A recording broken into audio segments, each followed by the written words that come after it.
Focus High School.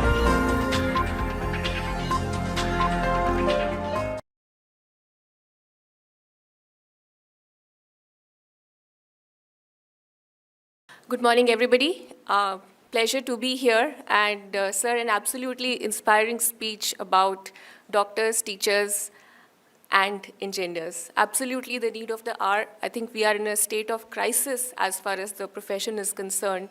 And I could not agree more with what he just outlined in terms of why we need to make teaching an absolutely viable professional path for the generation of today. So I'm going to talk a little bit about how at Center we are viewing this in terms of how we can make teaching a more aspirational career, how the different stakeholders in the entire education world can come together for teaching to become much more attractive as a profession than it is perceived at the moment. And that includes affordable private schools. So before I start the session, I would like to understand from some of you, some of the issues that you are facing in teacher recruitment, in teacher professional development, and teacher retention. If any of you could raise hands and maybe present a few thoughts, that would be useful. Sure, sir.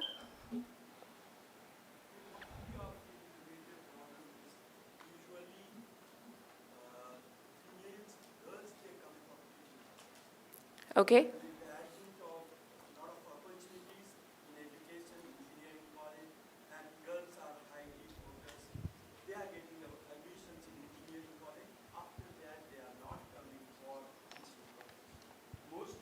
Are coming for the profession are those who are not able to land themselves into the engineering, or they didn't get MNC jobs.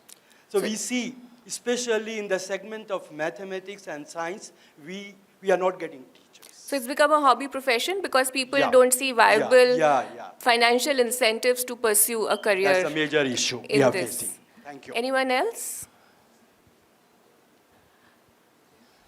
Sure. Apprehension to teach social studies. Okay.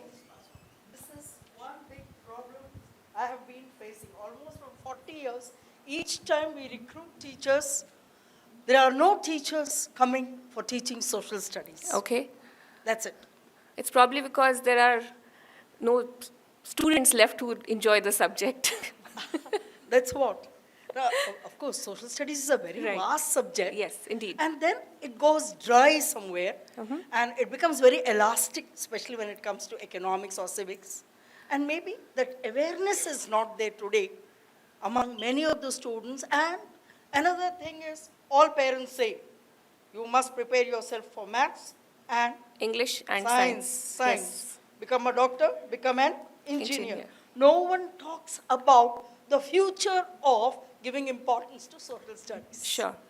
Thank you. Thank you for saying that.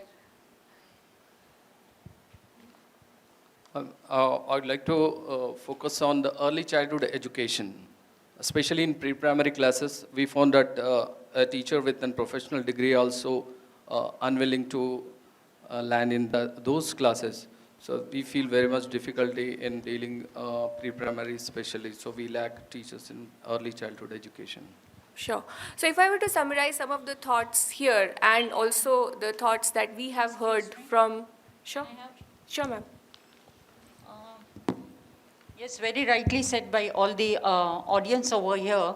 The major problem is there are dearth of teachers, and when we recruit teachers, the main problem is the communication skills. Okay. Because that's the hub of the teaching.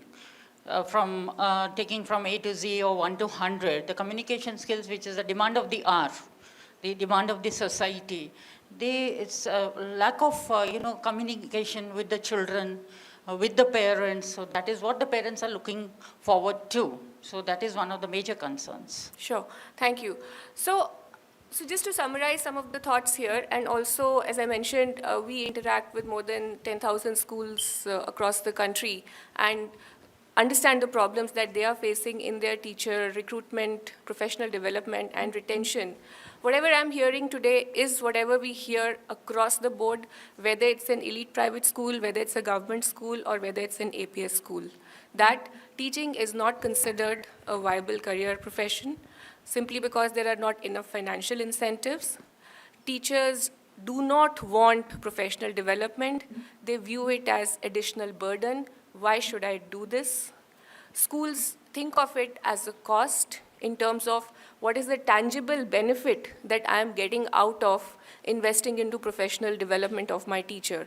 When I invest into infrastructure, when I invest into technology, that is something I can showcase to the parent, get more admissions, get more reach. But when I invest into the teacher, what do I get out of this?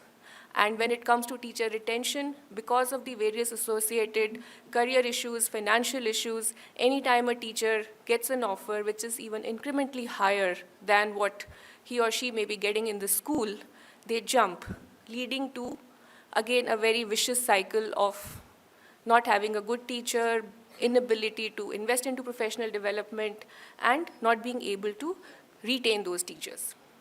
So by the way, I do not come from an education background. I have spent a significant amount of my time in other sectors. And I can tell you that none of these issues are unique to education, and none of these issues are unique to APS schools. So what we are trying to do is to see how some of the ways the other sectors, for example, engineering, has taken or addressed the recruitment, the development and retention issues, brought in some practices to lift the overall quality of the profession, and can we replicate some of those practices in the teaching profession? Because from where we are standing, we see this as a fundamental market failure, inability of the market to cater to the to make it an economic win-win for everybody involved in the system. So in terms of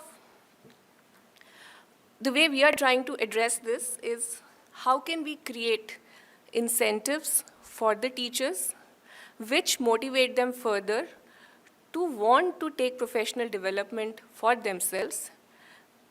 Then in the cycle, we get good quality teachers who therefore generate good quality education in our schools. So are there any such frameworks which are available? Are there any such benchmarks which are available which identify these good teachers? And are there any systemic ways of creating good opportunities, career progression paths for these good teachers, which in turn catalyze the rest of the population to look at it as a viable career profession? So I'm going to talk about some of these themes today. And while we said we'll have questions at the end, if any of you want to interrupt in the middle and ask, please feel free. So the question that we are trying to address here is, how can we create this virtuous cycle and reverse the momentum of a market which is in a negative spiral to move it towards a very virtuous, positive cycle where everybody is moving towards a common goal of making teaching a viable profession, making teaching an aspirational profession, and bringing in more and more talent into the system. So one of my very favorite examples, which I quote all the time, is software engineering was never an interesting career option for people till about 15 years ago.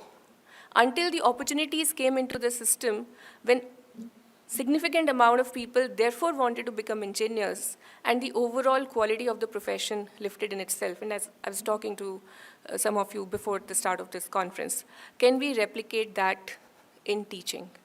So in terms of that, what I would like to also talk about is what is the role that the school leaders can play in creating this virtuous cycle.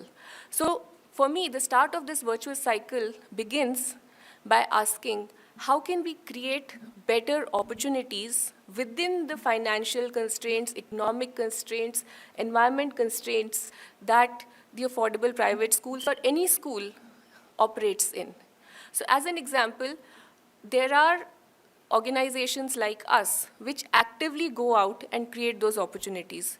So for example, the Teaching Professionals Olympiad that we conduct across the country for teachers who come from all genre of schools is intended to create those opportunities. So for example, a teacher getting a cash award of 1 lakh or 50,000 or 10,000 because they performed well in a competition which is intended to be a benchmark of competency. Or some of the teachers going to Dubai and attending the Global Skills and Education Conference. These are extremely interesting, viable opportunities which motivate the teachers. So can you think that can you create some of these opportunities for your teachers within the environments that you work in? That's step one for us. After that, once you have created the opportunities, how do you ensure that you are identifying those good teachers? What are the frameworks that you're using? What are the constructs that you're using to determine that the teacher competency is being identified in a neutral, third-party, objective manner, free of any biases? So there are several options available out there. Can you look at some of them? For example, at CENTA, what we have done is we've created CENTA Standards, which is a teacher competency framework. So we've spoken to educators across the country. We've looked at the research which is available outside and adapted it to what's possible in India within its diversity, within its needs and requirements of the country, and said that these are the 4 competency sets: technical competencies, core competencies, professional competencies, mindsets, and attitudes. So these are the 4 competency sets that we have jointly put together as CENTA Standards, and we believe it can become an effective benchmark for any of the schools to use in terms of how they want to measure the competency of their teachers as an independent framework. So CENTA Standard is something that's our contribution to the sector. It's available for free use. Several schools have already started using this. And again, you can adapt it to what your school needs. So it's not necessary that it has to be used in its own entirety. It's simply intended to be a framework which you can customize based on the environment of your own school. So once you have created the opportunity, you have figured out that there is a framework which I want to use to measure the competency of my teacher, how can you therefore create those tangible professional development linkages? Are there any ways to do that?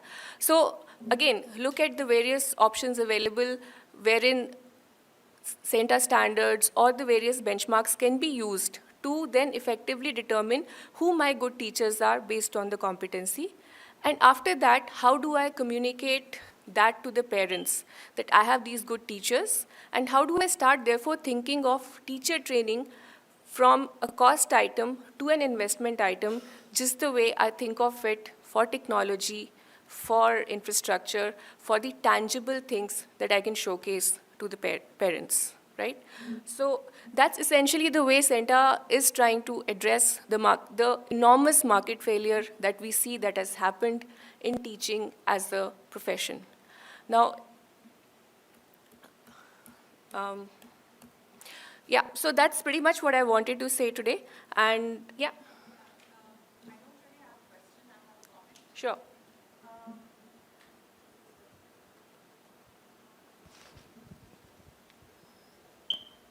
I don't really have a question. I have a comment, and I think it's time that someone puts in more, makes it more significant. What I've realized as a teacher after I've come to India is that when we are giving teacher competency exams, I've given the CENTA exam as well, the questions that are asked in a teacher competency exam to check the competency of a teacher are so bizarre. You have a Hindi teacher who is giving an exam to qualify as a lecturer, but the questions that she has to prepare for are general knowledge questions, questions about things which are so unrelated to her competency and her area of expertise. And I think that is one of the biggest drawbacks of assessing the value of a teacher. And most of the exams that have been conducted, I think whether it's for PhD, whether it's for entrance exams for teachers, I think that's one of the biggest drawback. I understand that sometimes these are intentionally done to filter out the enormous, the numbers that we have who are applying for those Okay, exams. okay. And these are made specially to filter them out.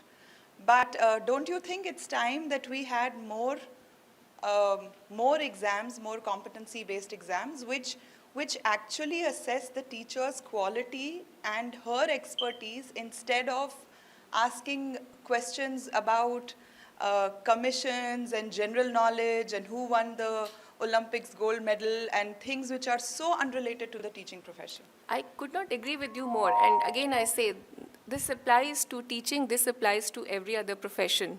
For any exam, we don't need to really remember when was the Battle of Plassey fought or when did a certain commission was set up, right? So for every profession, including teaching, the focus needs to be on what is needed for the profession, what kind of conceptual clarity that the teacher needs to have, how do they handle children in the classroom, how do I handle diversity in the classroom, how can I use more technology in the classroom. So again, could not agree more with you, how the testing can be based on the competencies that the specific profession demands.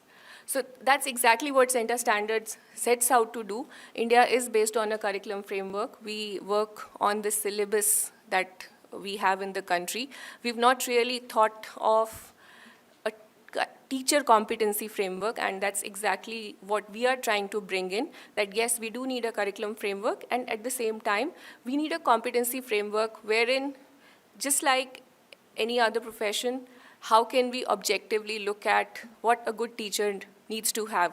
So besides the testing that happens, one of the things that makes me really sad when I do teacher workshops, and I do quite a bit of them, is I ask the teachers, look back, think of your favorite teacher, or even now when you are a teacher, tell me what are the 3 most important competencies that a teacher should have.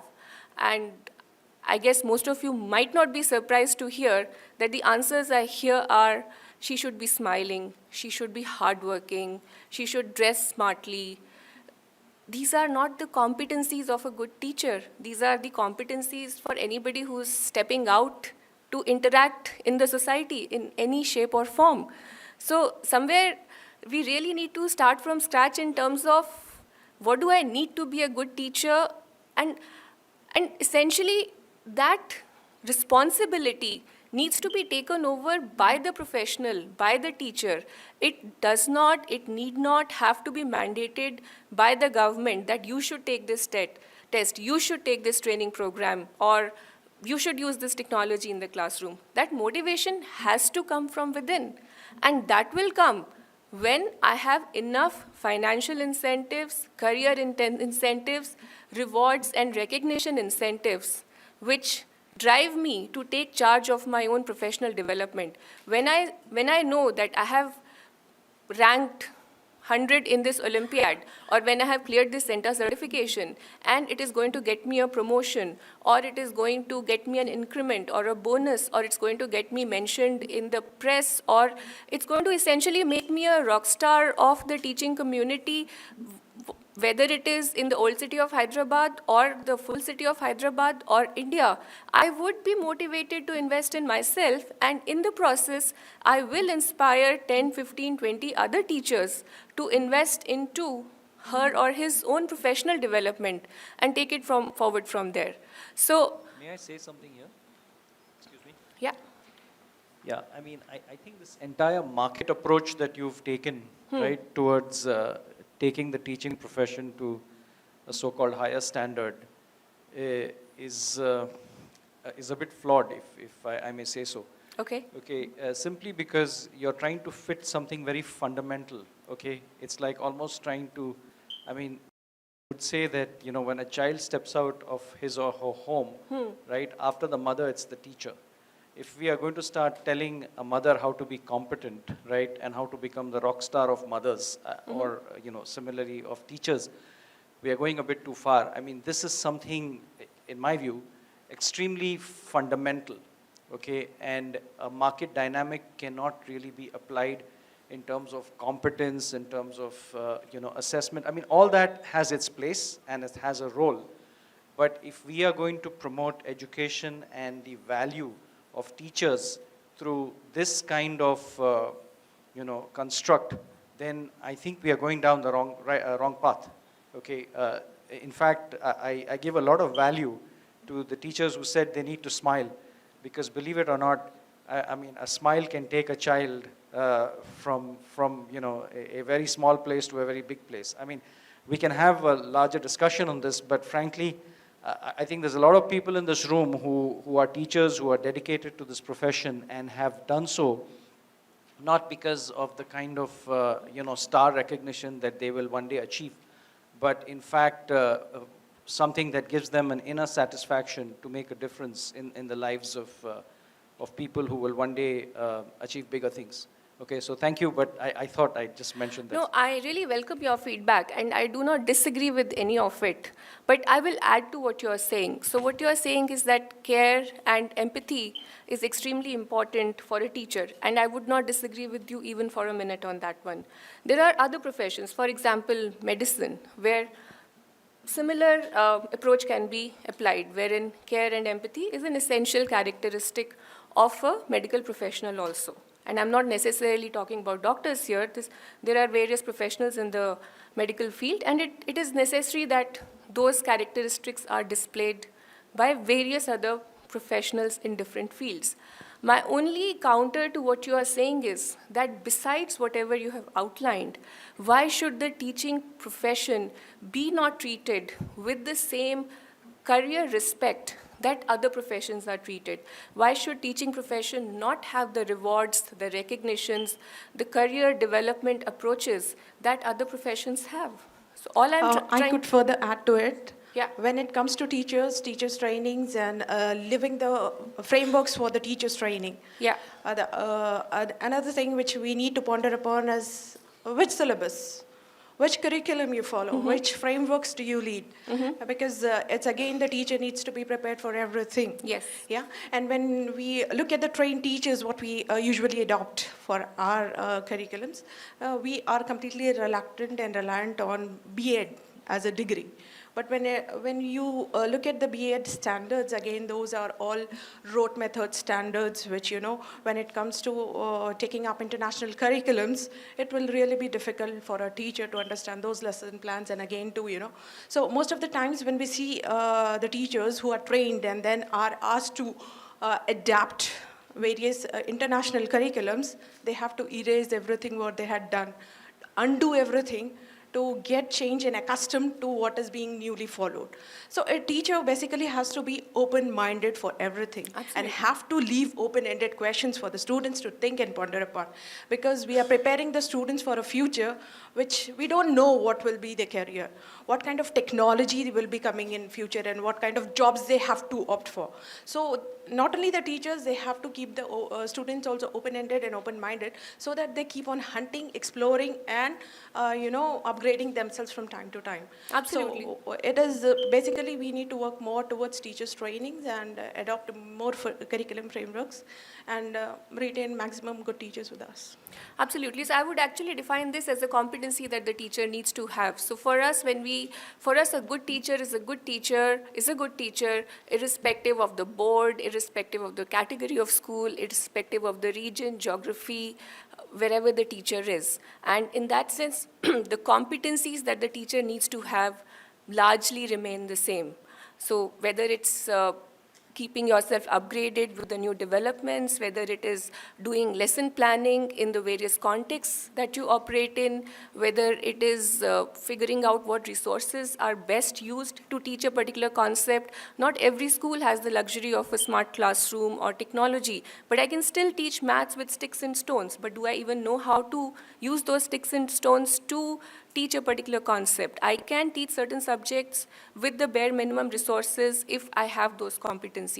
So to us, what is fundamentally extremely important is first the recognition of the competencies that a good teacher needs to have. And I'm not talking about performance, which is entirely different. So what are the competencies that a good teacher needs to have? What are the opportunities that get created for those good teachers?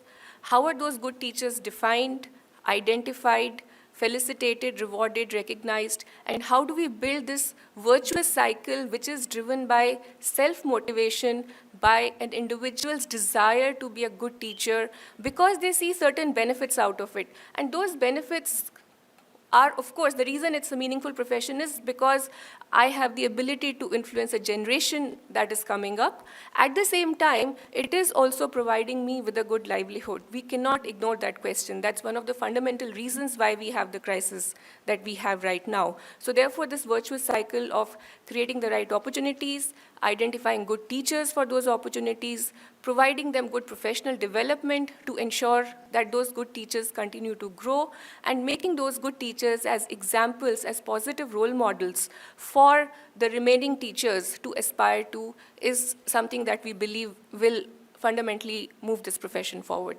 Thank you. Focus High School.